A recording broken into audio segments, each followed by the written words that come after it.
Olá, seja bem-vindo ao curso ECG Prático da Monitorização à Conduta.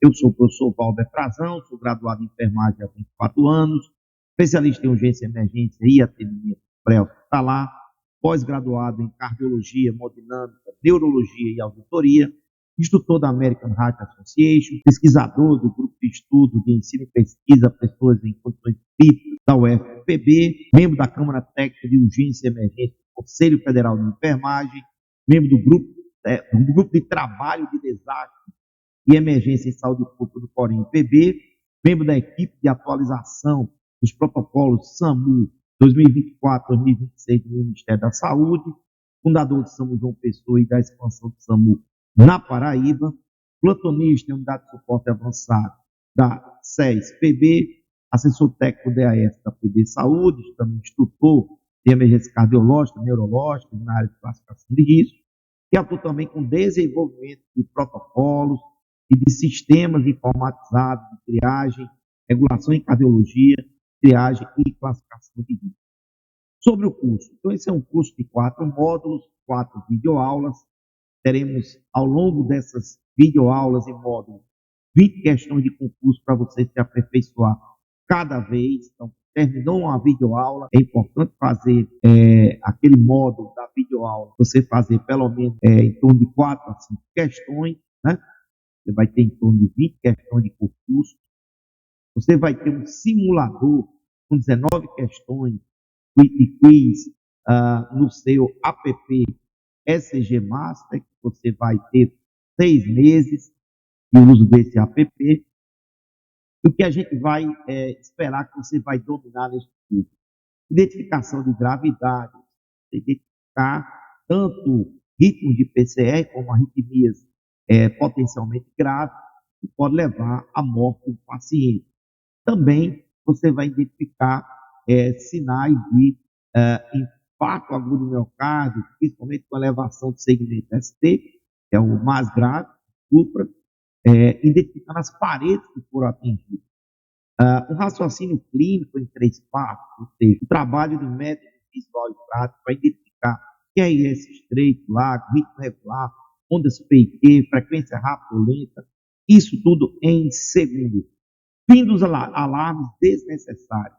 Tem situações que você não precisa aquele paciente, de acordo com a patologia dele, com a clínica, exemplo, pacientes com DPOC, né, ficarem com os mesmos alarmes de uma pessoa que não tem DPOC, tá? Então, você vai aprender também a ter uma ideia de como alterar esses alarmes. Tomada de conduta direta. Então, é importante que não é só olhar o ECG, ver uma arritmia potencialmente grave, uma PCR, e ficar sem tomar conduta. Conduta desde chamar ajuda, iniciar compressões torácicas, pedir o carro de emergência, pedir o desfibrilador, pedir para chamar o médico, toda a equipe, né? E outras situações também que podem gerar arritmias graves que levem à PCR. O que está incluso no seu acesso? Aulas diretas ao ponto, estudos de casos reais e o bônus que é justamente o aplicativo ECG+. Como é que você vai ganhar esse aplicativo? Então, a partir do momento que você conclui todo o curso, tira pelo menos 70% do aproveitamento, não se preocupe que os exercícios você pode fazer várias vezes, você vai ver as questões que você errou, você vai se corrigir ao longo do tempo e você vai conseguir tranquilamente atingir esses 70%. Não são provas que vão ser feitas, você não tem direito a repetir. São exercícios apenas para melhorar o seu aprendizado. Porém, por uma questão legal, nós não podemos dar um certificado validado em todo o Brasil, que você vai apresentar seus empregos, seus concursos e em outros lugares, nas faculdades, sem ter o aproveitamento mínimo. Por isso, o certificado de conclusão, ele fica preso ao teu aproveitamento. Aproveitamento, 70% no mínimo. Fez todo o curso, você vai ter acesso por 6 meses ao teu aplicativo ECG Master. Você vai poder usar ele em qualquer lugar que você esteja, tirar suas dúvidas, né? Aqui no nosso sistema, nós temos o Tira Dúvidas, né, um plantão de dúvidas que os alunos vão mandando suas dúvidas e os professores vão respondendo. Então, vamos começar agora, né, o módulo 1, as bases do ECG. Quais são as bases do ECG? Atividade elétrica do coração, é muito importante. O papel do ECG, entender como é que eu vou entender aqueles quadrados pequenos, quadrados grandes, velocidade, milivolt, etc., né? Intervalos, segmentos de cálculo de frequência, tanto frequência de ritmo regular como ritmo irregular, determinação de ritmo, ECG normal, dextrocardia e calibração do ECG como um todo. Então, a atividade elétrica do coração, ela nasce, né, a gente está vendo aí um coração lindo e maravilhoso, voltado para a esquerda. Então, a gente sabe que estruturalmente, né, nós temos um coração que tem a parte estrutural, a parte de grandes vasos, a parte de pequenos vasos e a outra parte é a parte elétrica. Tem outra estrutural e tem uma parte elétrica. Para que a estrutura do coração ela funcione adequadamente, eu preciso que eletricamente ele esteja funcionando, tá? Então, mas existe uma particularidade, né? Então, por exemplo, você pode acontecer de você ver no monitor um traçado de uma determinada atividade elétrica, como se tivesse o coração batendo, né? E esse paciente não tem pulso, ele está em parada cardiorrespiratória. Então, isso pode ser uma atividade elétrica sem pulso. Eu posso ver também outro tipo de atividade elétrica. É um paciente, por exemplo, com ataque cardíaco ventricular, monopolimórfica, e ele também não tem pulso. Então, a gente já começa a ver aí que existem duas arritmias, que são chamadas de arritmias letais, né? Que são, inclusive, são chamadas de ritmo chocado, que são as arritmias das taquicardias ventriculares, mono e polimórficas. Existe uma outra arritmia fatal, né, que é a atividade elétrica simples, que é um ritmo não chocado, né, e que você pode ser enganado pelo monitor. Ok? Então tem que associar. Uma coisa é uma atividade elétrica e outra coisa é uma atividade mecânica. O que é que se espera? Que o paciente tenha atividade elétrica e atividade mecânica, que é a que gera o quê? Pulso, pulsação.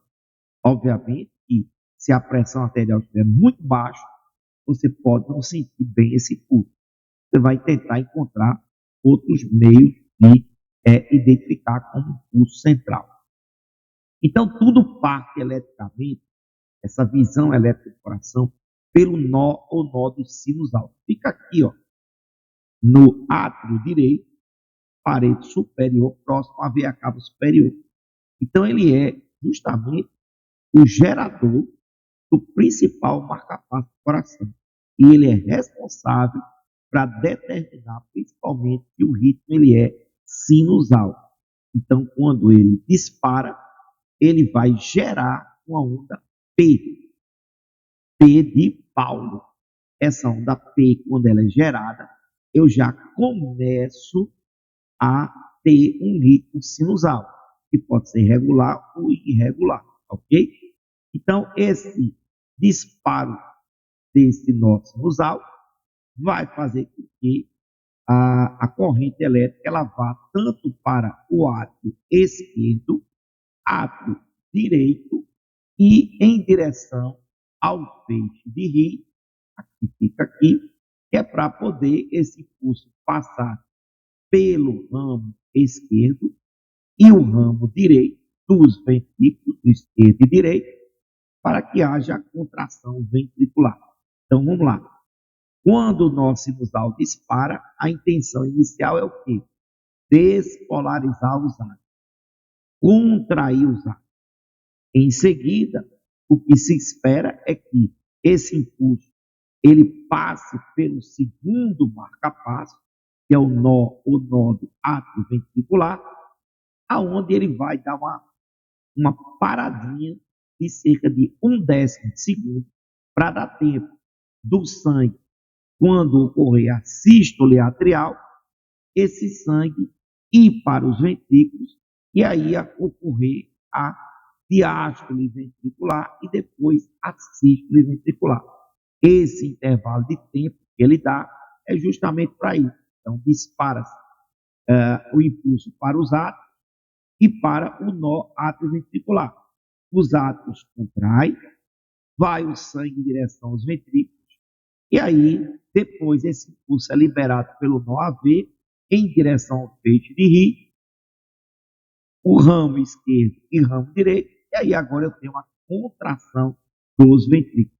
Então, isso aí é a visão elétrica e a parte anatomofisiológica que você precisa saber, tá? Um detalhe, o feixe de rim, que fica aqui nesse pontinho verde, né? Ele é muito importante e lembre-se que ele é justamente como se fosse o túnel de passagem do impulso para que chegue aos ventrículos, tá? Mas ele é chamado também de fascículo atrioventricular. Esse é o nome correto, mas é muito mais conhecido como feixe de rim, tá? Outro nome importante que a gente precisa entender é que tem um emaranhado de células cardíacas, né? Que vem com um monte de fiozinhos que são justamente as fibras de Purkinje. É como se aqui fossem artérias do ramo esquerdo e direito e elas vão se ramificando em arteríolas, formando fibras que são chamadas agora de ramos subendocárdios, que são as fibras de Purkinje. Então, quando ocorre o disparo, essas fibras de Purkinje, elas vão automaticamente favorecer que o músculo cardíaco ele se contraia como um todo. Isso é muito importante. Bom, aí agora a gente tem mostrando as duas coisas. A atividade elétrica, tá vendo? Tanto para átrios e esquerdo e direito, como também os ventrículos. Vejam que, ora, os átrios contraem, ora, os átrios relaxam. Ora, os ventrículos contraem, ora, eles relaxam. E aí, a gente já está vendo bem. Agora, a gente está vendo aqui, ó, a passagem do sangue, né? Então, a gente tem do lado aqui direito o sangue mais da cor azulada, né? Então, é o sangue que vem do corpo e vai para o coração e de lá vai para os pulmões e retorna o sangue oxigenado da mais um vermelho mais claro, né? Então é o sangue arterial. E aí agora você está vendo todo esse ciclo cardíaco acontecendo, né? Então isso aí é tudo derivado da atividade elétrica. E aí à medida que ocorre a despolarização dos átomos, vai formando a onda P. Em seguida, a despolarização dos ventrículos, vai ocorrer o complexo QRS. E aí, após a despolarização dos ventrículos, eles precisam relaxar. E aí vai aparecer a onda T. A gente tem também, você está vendo agora um papel de ECG, a gente chama de papel milimetrado, onde ele tem tanto quadrado grande quanto pequeno. E a gente vai ver aqui novamente, né, todo o ciclo cardíaco acontecendo, né? Então, a onda P, despolarização dos átomos, complexo QRS, a despolarização dos ventrículos, né? Notem aqui a onda R positiva, então tudo que tiver para cima daqui, a gente chama de positiva. Tem onda P positiva, onda R positiva, onda T positiva e onda U positiva, ok? E aí a gente tem também a onda T, repolarização dos ventrículos, e a onda U, que é considerada a repolarização tardia das fibras de Purkinje. Ou seja, a onda T com a onda U nada mais do que representa todo o processo de repolarização ventricular, para que esses ventrículos encham de sangue e depois eles se contraiam, né, quando ocorrer o complexo QRS. A gente vê também, para vocês associarem que tem situações em que você vai ver elétrico que não tem onda P, né? Então aqui a gente está vendo tanto elétrico com onda P aqui em cima e aqui embaixo sem onda P. Foque na onda P, não precisa olhar os QRS, ok? A gente chama isso, então, de ritmo idioventricular. Então, eu posso ter um ritmo idioventricular acelerado, eu posso ter um ritmo idioventricular lento. Esse aqui é um lento, né, com a frequência menor que 50. Então, o paciente que tem uma bradicardia, uma frequência menor que 50, e tem também um ritmo idioventricular. É um ritmo regular, tá vendo? Os QRS têm a mesma distância, mas ele não é um ritmo sinusal, porque não tem onda P. Outro eletro aqui, a gente está vendo aqui, é uma situação onde eu tenho onda P negativa, principalmente em D2 e AVL. A gente está vendo aqui onda P negativa, significa que eu tenho aqui um ritmo atrial ectópico, ou seja, esse ritmo, essa despolarização ocorreu dos átomos por um foco ectópico, por exemplo, não disparou o nó sinusal, então não é o ritmo sinusal, e aí isso pode ter disparado através de um foco ectópico no átrio esquerdo. E aí a gente sabe que as fibras de Purkinje, né, elas têm esse poder, né, de influenciar em que toda uma área do coração possa ser despolarizada pelo mínimo de estímulo que ele tem. Isso é uma capacidade que o coração tem como órgão fundamental do corpo. Intervalo de segmento. Então, nós temos aqui, por exemplo, além do que nós já vimos, onda P, complexo QRS, onda T, nós temos também agora intervalo. Nós temos intervalos importantes. O primeiro maior que eu gosto de olhar é o intervalo RR, né? Então, o intervalo RR, ele é muito importante, por quê? Porque ele vai ver se o ritmo é regular ou irregular.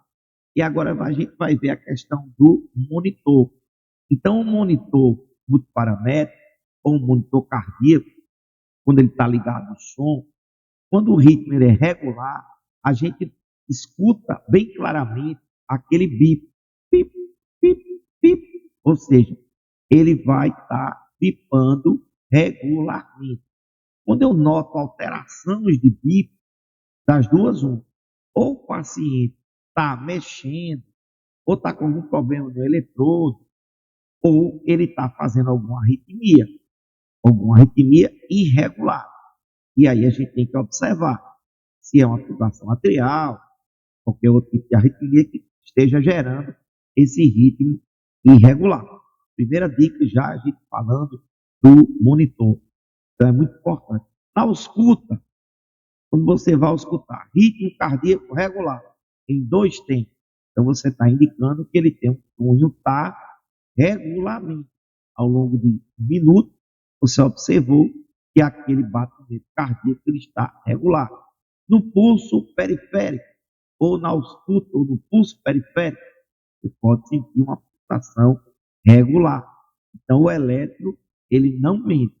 Então, se ele está com ritmo regular, normalmente o pulso tende a ser mais para regular, não é verdade? Então, o intervalo RR ele é super importante. Outro intervalo importante é o intervalo PR, né? Então, esse intervalo PR que inicia no início da onda P até a onda Q, poderia ter sido chamado de PQ, né? Mas ele é chamado PR, ok? Quando esse intervalo ele vai atrasando maior que 0,20 segundos ou maior que 200 milissegundos, ou seja, essa parte aqui na horizontal, a gente fala muito em segundo ou milissegundo. É a velocidade do traçado que a gente está falando em relação ao tempo, tá ok? Então, esse tempo aqui, o limite máximo dele é de 0,20 ou 220 segundos. Se ele ultrapassar, principalmente, isso é um indicativo que esse paciente pode estar fazendo algum bloqueio. É o que mais a gente observa, ok? Então, esse intervalo aqui, ele é o intervalo PR. Outro intervalo que nós temos aqui, que a gente tem que estar sempre observando, é observar também a largura do QRS, né? Então, o QRS, quando ele está largo, ou seja, a partir de 0,12 ou mais, isso pode indicar um ataque cardíaco que seja um ataque cardíaco de origem ventricular ou uma arritmia de origem ventricular, que normalmente são mais graves, ok? Quando é um ritmo QRS menor que 0,12, aí eu posso ter, por exemplo, um ataque cardíaco sinusal, normal, por uma corrida, por uma atividade física, ou até por uma pessoa que tenha ansiedade, ok? É um ritmo sinusal, não é um ritmo grave, ok? E aí a gente vê o QRS. Outra coisa que a gente vai ver aqui é mais para o médico, né, que é o intervalo QT. Então, ele representa o momento da despolarização dos ventrículos e a repolarização dos ventrículos. Então, ele está desde o QRS até a questão da repolarização da onda T. Okay? Então, ele vai do início da onda Q até o final da onda T. O intervalo QT muito longo, pacientes que são portadores desse intervalo QT muito longo não podem receber certos antibióticos e amiodarona e outras drogas, porque podem gerar arritmias ventriculares graves, levar à morte supracardíaca, a exemplo de parada cardíaca, presença de taquicardia ventricular polimórfica, ok? E a gente viu esses aí. Mas como é que eu vou medir o QRS? Eu posso fazer esse traço aqui, né? Aqui no início da onda Q aqui, depois, no final do R para o S, eu traço esses dois e aqui eu posso medir quantos quadradinhos eu tenho. Cada quadradinho é 0,04, ok? E a gente consegue medir. O que mais que a gente pode olhar aqui? Então, aqui, ó. Então, se eu tenho a distância de um R para o outro e os próximos R forem a mesma distância, eu posso estar diante de um ritmo regular, ok? Bom, a gente está vendo aqui, ó, o RR preferencialmente tem que ser constante, o intervalo PR de 0,12 a 0,20, QRS 0,03 a 0,10, né? O intervalo QT, ele varia muito de homem, mulher, jovem, em geral, e vai depender muito da frequência cardíaca, né? Então, por isso que o médico ou os aparelhos, eles podem fazer um cálculo chamado cálculo de QT estimado. Ele pode estimar o intervalo QT, tá? Então, quando ele vai fazer esse cálculo com a fórmula, então ele vai tentar identificar como se fosse que o paciente tivesse uma frequência de 60 batimentos por minuto, ok? E aí ele faz esse cálculo. Mas, em geral, a gente tem esses valores aqui, em geral, né? Que é o 340 e 450, menor de 470 em anos e menor de 470 mulheres adultas. Segmento ST. Então, o segmento ST a gente vai ver lá na frente e a gente visualiza mais se ele tem elevação do segmento ST, sugestivo de síndrome de isquemia, ou o infra-ST, depressão do segmento ST, que pode também ser síndrome isquêmica.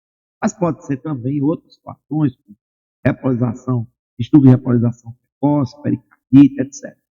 Frequência. Então, a gente sabe que a frequência, em geral, né, varia de 60 a 100 batimentos por minuto.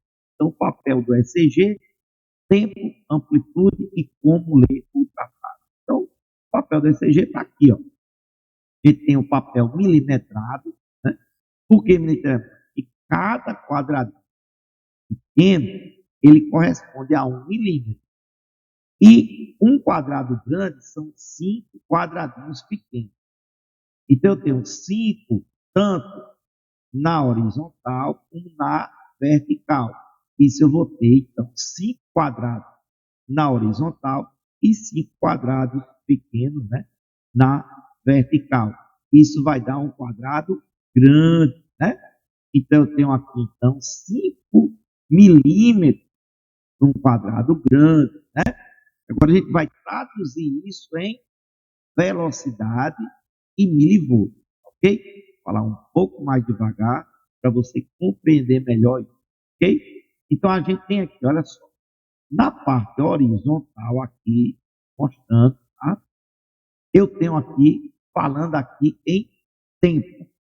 Olha só, tempo, né? Então, a tira do ECG, ela está passando por uma velocidade. E a velocidade é o quê?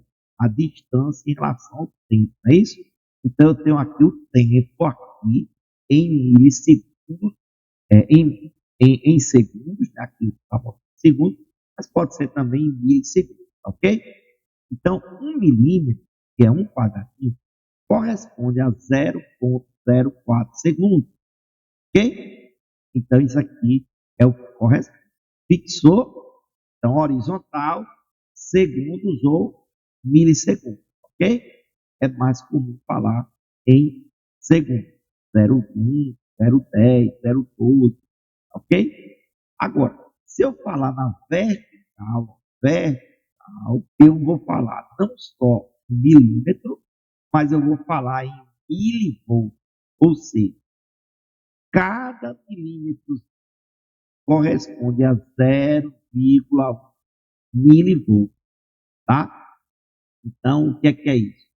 Significa que um quadrado grande, ele tem na vertical 0,1, significa 0,1 milivolts, vezes 5, 1, 2, 3, 4, 5, dá então 5 milímetros, 0,5 milivolts, ok? Então, isso aí é a voltagem, tá?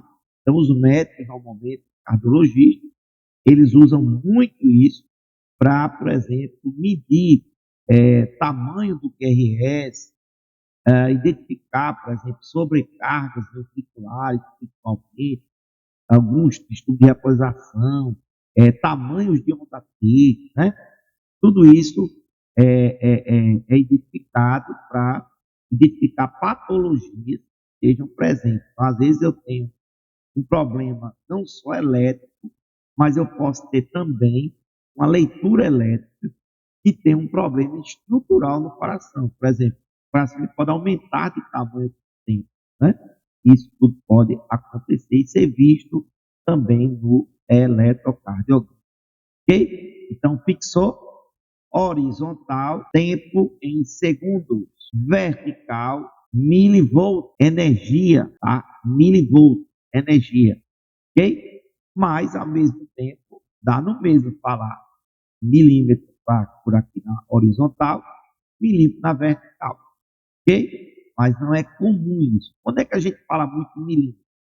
Na elevação do segmento ST e na depressão do segmento ST, tá? Aí a gente normalmente fala.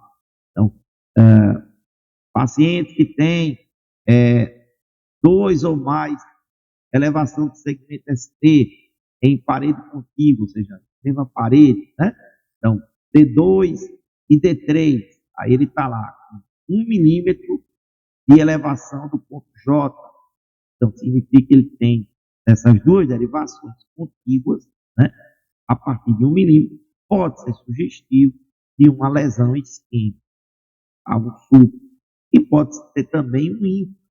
Esse ínfaro pode ser que seja uma lesão endocárdica e esse paciente está presente com um infarto agudo do miocárdio, sem elevação de segmento ST, né, mas confirmado por troponina ou marcador de necrose do miocárdio. Ok? Então, a gente tem aqui essas duas situações.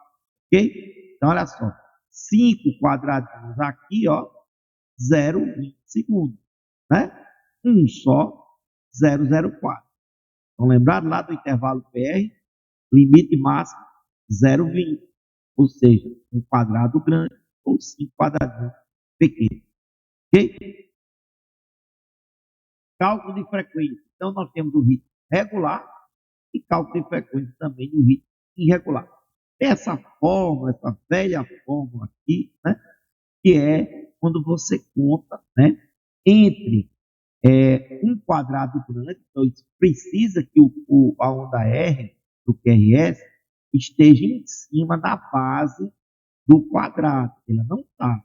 Ou então não vai ser preciso esse cálculo, ok? Então, entre um ponto e outro aqui, e outro quadrado grande, a gente vai medir. Então, cada vez que eu passo de um quadrado grande para o outro, eu vou contar o quê?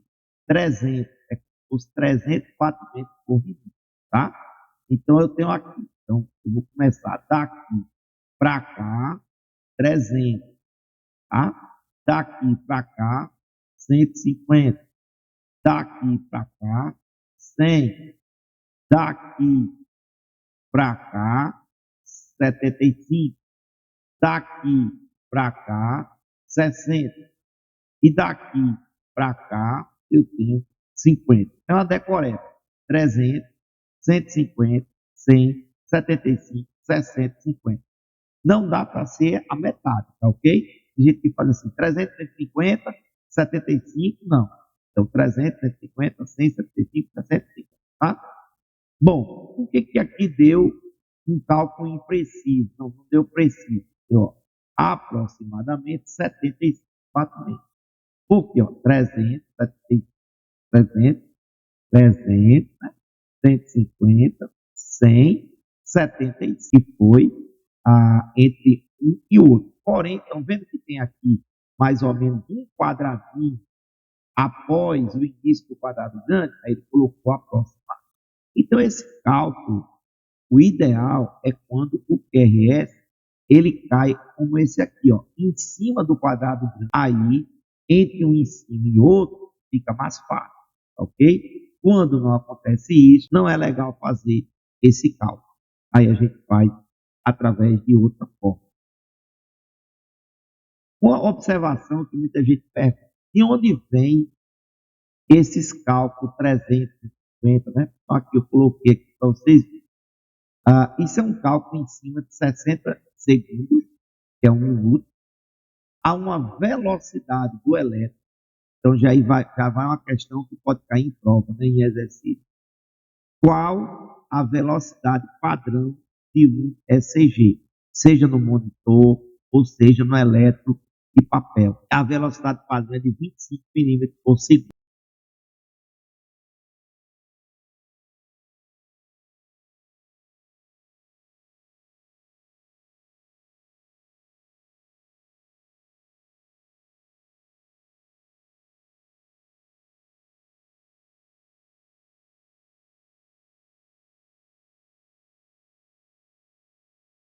Então, isso é a velocidade padrão que tem. Então, o cálculo em um minuto para definir a frequência a gente sabe que o ciclo ele é um minuto, né? 60 segundos, vezes 25 dá 1.500. Se eu pegar 1.500 e dividir por 5 quadrados, e eu vou 5 quadrados pequenos, claro, isso vai dar 300, tá? Se eu colocar 10 quadrados, 1.500 por 10 dá 150. Olha que legal. Se eu pegar 1.500 e dividir por 15 quadrados, vai dar 100. Se eu dividir 1.500 por 20 quadrados, ou seja, mais 5 quadrados, eu vou ter 75. Se eu vou ter agora aqueles 20 mais 5 quadrados, e eu dividir, eu vou ter então 60. Então, se eu dividir 1.500 por 30 quadrados, eu vou ter 50. Então, isso é o limite máximo que a gente faz essa decoreba, 350, 100, 75, 60. Beleza? E aí a gente viu agora outro cálculo de frequência, né? Aí a decoreba é o quê? É a fórmula 1.500, né? Olha o 1.500 aparecendo de novo, né? Isso, lembre-se, é para quando ele tiver uma velocidade de 25 milímetros por segundo. Então a gente tem aqui, ó, 1.500 dividido pela quantidade de quê? De quadradinhos entre um R e outro. Então, aqui, vamos supor que eu tenho 5, 10, 15, eu tenho precisamente 4 quadrados, tá? Eu poderia fazer aquela outra forma. 300, 150, 35, 60, tudo direitinho é que eu poderia estar fazendo aqueles cálculos, né? Mas aí ele preferiu o quê? Contar os quadradinhos. Então, ele contou 5, 10, 5, 10, 15, 20. E aí dividiu 1.500 por 20, deu 75, precisamente. Ok? Estão vendo aqui esse N? uma curiosidade aqui, N. Você sabe o que é que significa o N? N significa o seguinte, que quando um paciente ele está, quando o paciente ele está com algum tipo de, quando a gente vai mensurar o traçado e a gente quer ver a amplitude do ECG, e a gente pode aumentar essa amplitude sem alterar a frequência, tá? Ou seja, eu não alterei a velocidade do elétron, eu vou alterar a amplitude. Então, a amplitude, quando ela está em 1.0, significa que ela está numa amplitude de 10 milímetros, tá? Então, amplitude de 10 milímetros significa que é o padrão do elétron, é isso, é 10 milímetros de altura por 25 milímetros por segundo de velocidade. Então, esse é o padrão que a gente tem, ok? Então, se eu colocasse ali 2N, o tamanho desse QRS iria dobrar. Ele estava de 10 milímetros de tamanho para 20 milímetros em média. Claro que ele pode ter uma alteração no QRS, mesmo no padrão N. Por exemplo, uma sobrecarga ventricular esquerda. Ok? Bom, vamos lá. Então, aqui a fórmula, né? Novamente aqui, ó, tem uma falhazinha, metro por segundo, é milímetro por segundo, né? Então, 60 vezes 25 por segundo igual a 1.500, 60 vezes 25 é 1.500, 1.500 dividido por quadrado pequeno, vai dar igual, então, a frequência, tá? E no ritmo irregular, né? Então, no caso do ritmo irregular, a gente sabe que um elétron, quando você tem essa tira aqui, é uma tira que corresponde, né, em torno de 10 segundos de tira, né? Então, essa tira aqui, como é que eu vou fazer o cálculo agora, tá? Eu vou pegar no D2 longo, por isso que é importante elétrico com D2 longo, e eu já visualizei que eu tenho um ritmo irregular, tá? Então, eu tenho um ritmo irregular aqui, né? Inclusive, ídio, né? Aqui, ó, olha só, irregular. Eu tenho, aqui estava tudo bem, já começou a alterar, alterou mais ainda. Então, eu tenho, ora, uma distância maior entre o R e o outro, ora, eu tenho uma distância menor entre os R, ok? Então, como é que eu vou fazer esse cálculo? Eu vou pegar aqui e somar quantos R's eu tenho. 1, 2, 3, 4, 5, 6, 7, 8, 9, 10, 11, 12, 13, 14, 15, 16, 17, 18, 19. Eu pego esses 19 batimentos, vamos dizer assim, né? Só lembrando que cada batimento desse, cada onda R, corresponde à frequência ventricular. É a verdadeira frequência cardíaca, que é medida em batimento por minuto, ok? Isso eletricamente, ok? Não mecanicamente. Pode ter PCR. Então, aqui eu tenho 19 batimentos ventriculares. Eu vou multiplicar por 6. Então, eu vou pegar 19, multiplico por 6, e isso vai dar um total de 114 batimentos por minuto. E aí eu cheguei, então, a isso, tá? Então, uma tira de 10 segundos, né? Tá aqui, um D2 longo, dividi 19 vezes, multipliquei 19 por 6, deu o total da frequência cardíaca no ritmo irregular, né? Então, ele é um ritmo idioventricular, porque também ele tem onda P, tá vendo? E também é um ritmo irregular, né?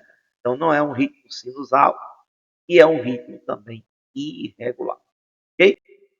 Determinação do ritmo, ECG normal, dextrocardia e calibração para nós terminarmos esta aula. Bom, ritmo sinusal. Como é que eu vou ver o ritmo sinusal? Na cardiologia clássica, se recomenda olhar tudo, tá? Então, vai olhar se tem onda P positiva em quê? D1, D2 e AVE. Isso aqui é o mais importante, tá? D2, D3 e AVE. Principalmente D2 e AVE. ok? É importante, é ideal que no ritmo sinusal, além de eu ter a onda P positiva, eu tenha também a onda, o AVR, ele esteja negativo, né?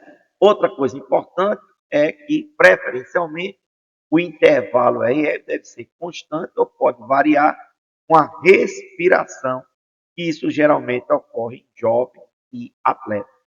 Então, existe uma arritmia que chama-se arritmia sinusal. O que é isso? É um paciente que ele tem um ritmo sinusal, mas ele tem uma variação muito pequena de distância entre um R e outro durante a inspiração, tá certo? Então, isso não é nada grave, mas é chamada de arritmia sinusal. Ele tem um ritmo sinusal, mas ele tem essa alteração no ritmo regular em decorrência do padrão respiratório. Então, isso não é nada grave. Ok?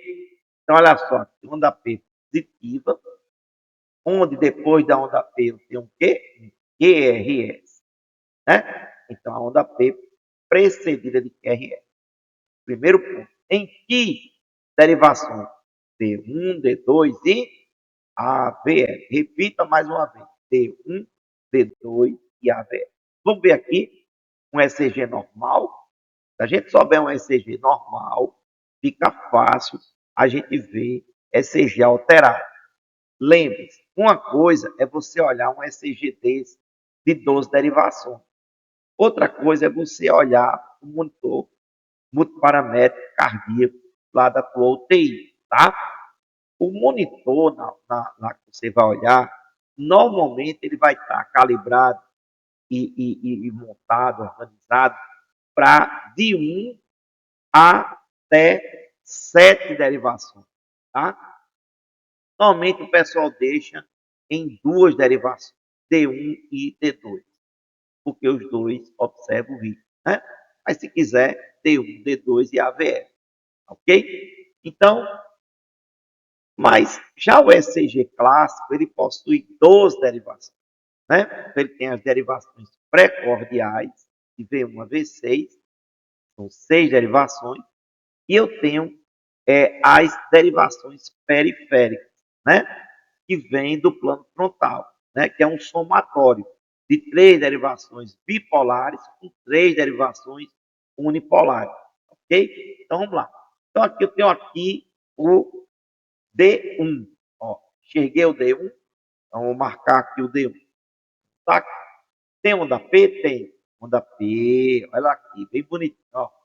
Vou olhar D2 e vou olhar a AVE. D1, D2 e AVE. Localizei essas 3 derivações. 2 são bipolares e uma monopolar. Ok? E aí, eu identifiquei aqui. Agora eu vou ver se tem onda P mesmo. Opa, tem onda P aqui, ó. Ainda tem QRS depois, ainda mais positivo. Um bom sinal. D2, tem onda P positiva. Muito bom. Ainda tem QRS e ainda tem positivo em D1 e D2. Isso ajuda a ver que não tem problema de eixo. Agora eu vou para o AVF. Tem onda P em AVF positiva. Top. Eu já estou aqui diante de um ritmo sinusal provavelmente irregular. Como é que eu vou saber se é regular?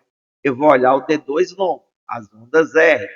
Eu tenho uma distância daqui para aqui, é a mesma, e assim sucessivamente. Ok? Eu tenho um ritmo sinusal irregular. Beleza? Ok, vamos lá. O que mais que a gente vai olhar agora neste elétrico? Vamos olhar um pouquinho agora o outro plano agora, né? Então vamos ver aqui esse plano horizontal ou pré-cordial, né? Vamos olhar V1 a V6. Olha que interessante. Em V1, olha para D1 aqui e olha para V1 a diferença. D1 eu tenho onda R positiva, aí eu tenho uma onda R grande positiva. Em V1 eu não tenho onda R grande positiva, eu tenho uma onda S, né? Ou seja, ele tem uma derivação aqui negativa, predominantemente negativa. E aqui eu tenho uma derivação predominantemente o quê? Positiva. Ok? Mas isso aqui é normal. Por que é normal? Porque essa derivação, esse eletrodo, ele está posicionado aonde? Ele está posicionado no tórax, no quarto espaço intercostal, à direita, distante do lado esquerdo do coração. Então, quanto mais próximo do lado esquerdo, olha só aqui, V6 e V4, eles têm derivações com R positivo. Isso é o normal, não é isso? Ok? Vamos ver V2. V2 também, apesar de estar posicionado no quarto espaço, agora do lado esquerdo, mas eu estou vendo já um pouquinho R maior, tá vendo? Um pouquinho R já está maior. Quando eu chego em V3, que está entre o V4 e o V2, ele também já está maior. Por quê? Porque agora eu estou colocando eletrodo mais do lado esquerdo. O coração normalmente tem um ápice voltado para a esquerda. O impacto maior, né, o ponto PIN é do lado esquerdo, né? O ventrículo esquerdo ele é mais poderoso do que o direito, né? O ramo esquerdo eletricamente é mais poderoso, então eu estou bem de frente na parte elétrica do lado esquerdo. E aí eu tenho agora o V4, né? Está lá, agora no quinto espaço intercostal, na linha médio clavicular, né? O V4, e o V5 agora no quinto espaço intercostal, na linha axilar anterior, e o V6 no quinto espaço da linha axilar média, né? Ok? E aí eu estou vendo esse padrão de elevação positiva das ondas R, a partir de V3, V4, V5 e V6. Ok? Outro detalhe que é normal, não se assuste, onda P negativa, normalmente as pessoas associam com o quê? Associam com algum tipo de síndrome isquêmica, né? Angina estável, até instável, um infarto sem culpa, né? Mas não, em V1 não se preocupe, é normal essa onda, essa onda T de tatu ser negativa, ok? Aparece bem pouquinho onda P aqui, né? Mas é normal ser negativo. Então a gente tem onda T negativa em V1 e é normal também em AVR. AVR normalmente é o inverso de D1, tá? Então, D1 positivo, AVR negativo, tá vendo? Onda P positiva em D1, onda P negativa em AVR. R positiva em D1, agora o R não está positivo, tem um S, né? Porque para baixo seria um S, né? É como se o R tivesse invertido. Então, a onda T também positiva em D1, negativa em AVR. Isso é um padrão de normalidade, ok? Mas a gente pode ter uma troca de eletrodos, né, do braço direito com o braço esquerdo. Então, nesse caso, a gente vai olhar D1 e AVR. Olha como está o contrário. Então, pode ocorrer isso, tá? É comum. Então, D1 negativo e AVR positivo. Mas pode acontecer que a gente precise olhar também se realmente isso é uma troca de eletrodo ou é um paciente portador de destrocardia. Ou seja, o ápice do coração, ao invés de ser voltado para a esquerda, ele é voltado para a direita. A gente vai olhar, então, se o padrão de V1 a V6 é aquele da normalidade que eu mostrei para você. Então, vamos lá? V1, eu tenho um V1 aqui, ó, tá vendo? A onda R pequenininha. V2, também pequenininha. V3 está aumentando. V4 aumentou. V5 aumentou. E V6 também está com um bom tamanho. Então, isso significa que isso não é uma destrocardia. É um paciente que fez, aí foi o profissional que trocou o braço esquerdo pelo braço direito. Existem também outros membros que a gente pode identificar, ok? Bom, e aí agora é um caso típico de destrocardia, né? Eu tenho D1 negativo, tá? e tenho AVR mais para positivo, tá? Aqui. Onda P e a onda R estão positivas aqui. E aqui a onda P e a onda R está negativa, tá ok? Nesse caso aqui, a gente vai olhar se realmente foi troca de eletrodo. E aí a gente viu que V1, que não era para estar com a onda R, ele apareceu onda R, relativamente grande, né? V2 não apareceu tão grande, olha só. V3 era para ter aumentado e não aumentou. V4, V5, V6, ó, sem aumento de amplitude. O que é que significa? Que aí eu estou diante de um paciente que tem um coração que, em vez de estar voltado para a esquerda, está voltado para a direita. E tem paciente que tem uma alteração toda anatômica, né, morfológica, de vários órgãos que são coração, pulmões, estômago, fígado e o baço. Todos eles são invertidos. Por isso que o nome chama situs inversus totalis. Então, eu posso ter um paciente que tem uma dextrocardia isolada e pode ser um portador de situs inversus totalis, tá certo? Então, ele tem coração, pulmões, o fígado e o baço dele é invertido, tá ok? Os demais órgãos, ok? Aí vem a pergunta, e o que fazer no caso dele? Nesses casos, quando a gente tem a certeza, para que o elétron fique correto, tem dois caminhos. Só se a gente só mexe nas derivações pré-cordiais, do plano horizontal, ok? Então a gente tem dois caminhos. Ou eu vou manter V1 e V2 aonde sempre fica e vou alterar somente, ao invés de colocar para a esquerda, eu coloco V3, V4, V5, V6 à direita, ou eu troco tudo. Se eu trocar tudo, como eu troquei aqui, eu troquei uma parte, eu tenho que sempre escrever no elétrico, rasurar o elétrico, porque ele vai estar lá escrito assim: V1, V2, V3, V4, V5, V6. É isso? Nesse caso aqui, eu não vou rasurar V1 e V2, mas eu vou ter que colocar um R ou a letra D de direito, R de right ou D de direito, tá? Então eu vou ter que colocar V3R, V4R, V5R, V6R. Eu vou escrever isso. Vou acrescentar um R a mais. Um R, é isso? Nesse caso aqui, eu alterei o V1 em V2. Então, em vez de ser V1 aqui e aqui V2, eu coloquei V2 aqui e V1 aqui. Então, como eu inverti, eu vou colocar V1R, eu coloquei V1 à direita, e V2 ao contrário, tá? Então, eu vou colocar V1R, V2R, V3, 4, 5, 6, R, ok? E aí escrevo no elétrico.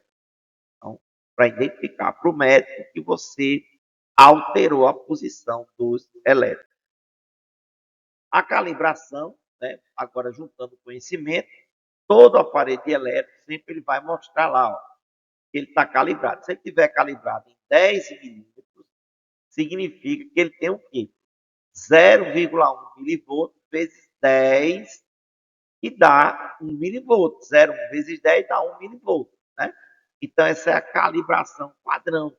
Então, se esse QRS aqui ele tiver maior do que esses 10 milímetros ou 1 milivolt, isso pode indicar para o médico que tem algum problema estrutural para ele avaliar.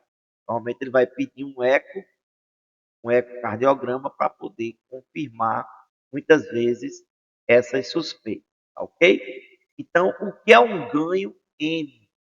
É exatamente isso. Isso aqui, inclusive, é o símbolo de calibração que está dizendo. Ele está calibrado em dois quadrados grandes, que são 5 mais 5, 10 milímetros, que dá 0,1 vezes 10, 1 milivolt, tá ok?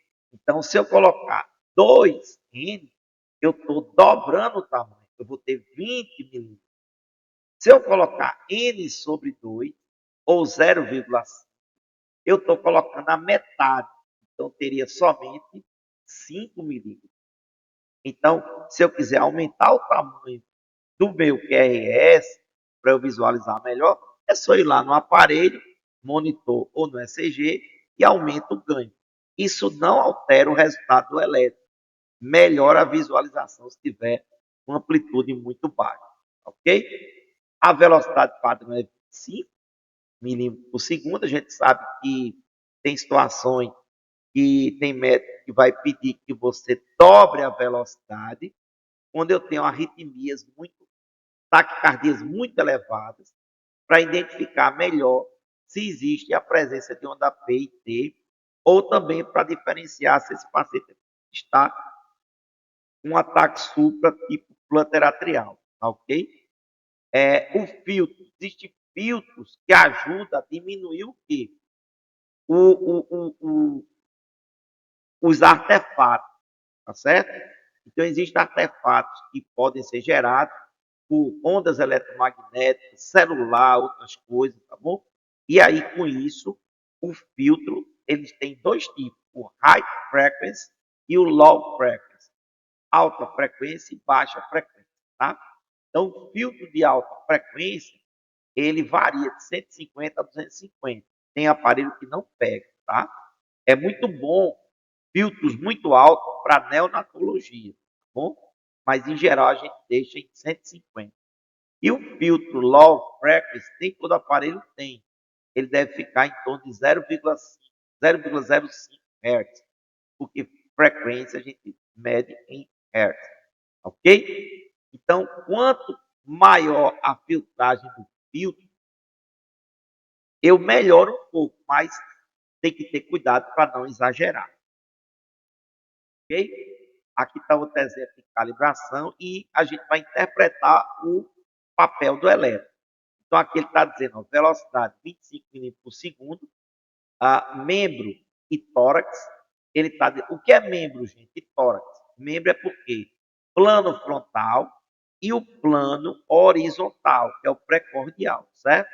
Então, ele está querendo dizer que D1, D2, D3, AVF, AVL, AVR, AVR, AVL e AVF, que faz parte aqui do plano frontal, é o plano, a gente chama aqui de membro superior e inferior, tá ok? E ele está dizendo que está calibrado em 10 milímetros por segundo. 10 milímetros por milivolt. O que é isso? 10 milímetros, porque milímetro, 1 vezes 10 milímetros.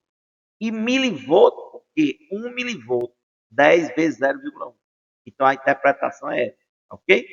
10 milímetros por milivolt. Para cada 1 milivolt, é a mesma coisa de 10 milímetros, ok? Que é aquele sinal de calibração que vocês conhecem, tem aqui à direita. E no tórax está com a mesma calibração, ok? Então, essa é a calibração padrão que cai em concurso. 10 milímetros por milivolt e 25 milímetros por segundo de velocidade. Ok? Está aqui, está aqui. Ok? Bom, então a gente chegou aí ao final da aula, né? Próxima aula vamos trabalhar muito a parte de motorização, dicas de cabos, de cores, ciladas, né? E a gente já vai começar a se preparar, a gente começar a ver aquele traçado, já começar a definir qual é a arritmia. Então, muito obrigado a todos. Até o próximo módulo e façam os exercícios do módulo 1. Muito obrigado. Até mais.